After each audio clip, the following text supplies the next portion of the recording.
Halo semuanya, gimana nih kabar hari ini? Semoga sehat selalu ya. Nah, pada pembelajaran kita hari ini, kita akan belajar tentang persamaan linear satu variabel. Pasti sudah tidak asing lagi kan bagi kalian tentang materi tersebut?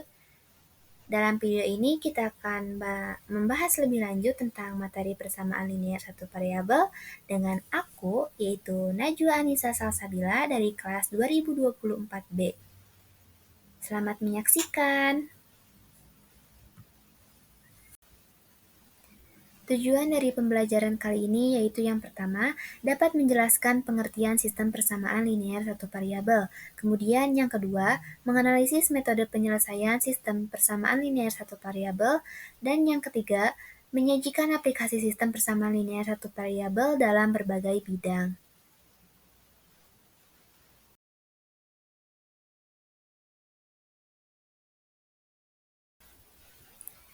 Yang pertama, kita mulai dari definisi persamaan linear satu variabel, di mana persamaan linear satu variabel memiliki definisi, yaitu suatu persamaan dari variabel atau peubahnya berpangkat paling tinggi 1 dan hanya memiliki satu variabel. Bentuk umum dari persamaan linear satu variabel yaitu AX ditambah B sama dengan 0, yang kita ketahui A adalah koefisien, X adalah variabel, dan B adalah konstanta. Kita akan membahas tentang sifat persamaan linear satu variabel. Yang pertama, penjumlahan dan pengurangan bilangan kedua ruas tidak akan mengubah persamaan nilai. Jadi, ketika ada penjumlahan dan pengurangan di kedua ruas, maka persamaan tersebut tidak akan berubah. Yang kedua, perkalian dan pembagian bilangan kedua ruas tidak akan mengubah nilai persamaan, sama dengan tadi di awal, yaitu penjumlahan dan pengurangan. Yang ketiga, nilai persamaan tidak berubah jika kedua ruas ditambah atau dikurangi dengan bilangan yang sama. Jadi, jika kedua ruas ditambah atau dikurangi dengan bilangan yang sama, maka persamaan tersebut tidak akan berubah. Yang keempat, suatu persamaan jika pindah ruas, maka penjumlahan berubah jadi pengurangan, perkalian berubah menjadi pembagian, begitupun sebaliknya. Selanjutnya, kita akan membahas tentang metode penyelesaian, yaitu yang pertama dengan menambah atau mengurangi ruas dengan bilangan yang sama. Contohnya, 2x ditambah 5 sama dengan x ditambah 8. Kita akan mengoperasikan, yaitu dengan cara mengurangi kedua ruas dengan 5, jadi 2x ditambah 5 dikurangi 5 sama dengan x ditambah 8 dikurangi 5, maka hasilnya 2x sama dengan x ditambah 3. Nah, kan kita akan mencari nilai x-nya, jadi kita akan menghilangkan variabel x yang berada di ruas sebelah kanan dengan cara mengurangi kedua ruas dengan x. Jadi 2x dikurangi x sama dengan x dikurangi x ditambah dengan 3.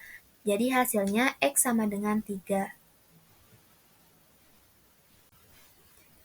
Metode penyelesaian yang kedua yaitu dengan cara mengelompokkan suku-suku yang sejenis. Jadi, contohnya, 3x tambah 6 sama dengan 2x tambah 7. Jadi kita akan mengelompokkan suku yang ada x-nya dengan suku yang tidak ada x-nya. Jadi 3x dikurangi 2x. Kenapa menjadi 2x? Karena 2x pindah ruas menjadi negatif, yang tadinya penjumlahan menjadi pengurangan, dan 7 dikurangi 6. Kenapa negatif 6? Sama seperti tadi, yang tadinya penjumlahan pindah ruas menjadi pengurangan. Jadi, didapatkan hasilnya X sama dengan 1. Metode penyelesaian yang ketiga yaitu dengan cara perkalian silang. Langsung saja ke contohnya, 2x tambah 2 dibagi 4 sama dengan 8, atau yang kita kenal yaitu 8 per 1. Jadi kita akan kalikan 2x tambah 2 dengan 1 dan 4 dengan 8. Jadi 2x tambah 2 dikali 1 hasilnya 2x tambah 2 sama dengan 8 dikali 4 hasilnya 32. Maka hasilnya 2x tambah 2 sama dengan 32. Kemudian kita akan operasikan kedua ruas dikurangi dengan 2. Jadi 2x tambah 2 dikurangi 2 sama dengan 32 dikurangi dengan 2. Maka hasilnya 2x sama dengan 30. Kemudian kedua ruas kita bagi dengan 2, jadi x sama dengan 15.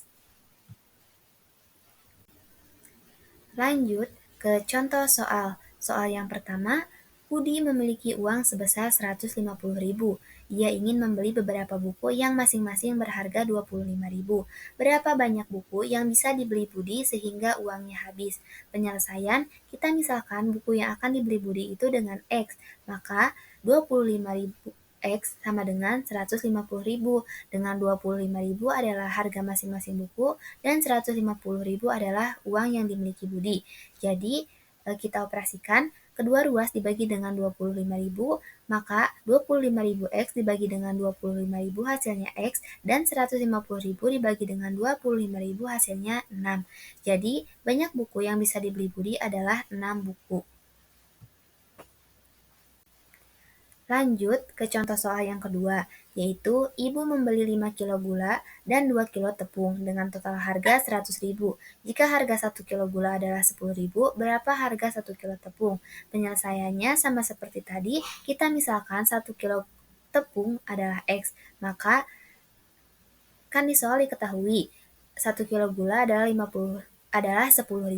Jadi, Ibu membeli 5 kilo gula, jadi 5 dikali 10 sama dengan 50.000 ditambah dengan 2 dikali X, di mana X adalah 1 kilo tepung sama dengan 100.000. Jadi persamaannya 50.000 ditambah 2X sama dengan 100.000. Kemudian kita operasikan kedua ruas dikurangi dengan 50.000, maka hasilnya 2X sama dengan 50.000.